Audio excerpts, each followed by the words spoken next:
জুমার দিনের প্রথম সুন্নত হচ্ছে জুমার দিনের ফজরের নামাজটা জামাতে পড়া। সবাই কয় খাইছে, হুজুরে ধরছে জায়গা মতো, আসল জায়গায়। জুমার নামাজের প্রথম সুন্নত হচ্ছে ফজরের নামাজটা কি পড়া? জামাতে। আফদালুস সালাওয়াত ইনদাল্লাহি সালাতুল ফাজরি ফি ইয়াউমিল জুমআতি ফি জামাআ। বিশ্বনবী বললেন জুমার নামাজের 15টা সুন্নত মুখস্থ রাখতে হবে। 1 নাম্বার সুন্নত ফজরের সালাত জামাতে পড়তে হবে।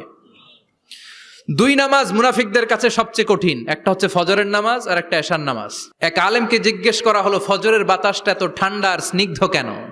আলেম উত্তর দিয়েছিল, কারণ ফজরের বাতাসে মুনাফিকদের নাকের দুর্গন্ধ মিশে না। ফজরের বাতাসটা স্নিগ্ধ, ফজরের সময় আল্লাহওয়ালাদের আনাগোনা, মুসল্লিদের আনাগোনা, ইসলামের পক্ষের শক্তির আনাগোনা। চিল্লায় বলেন ঠিক কিনা?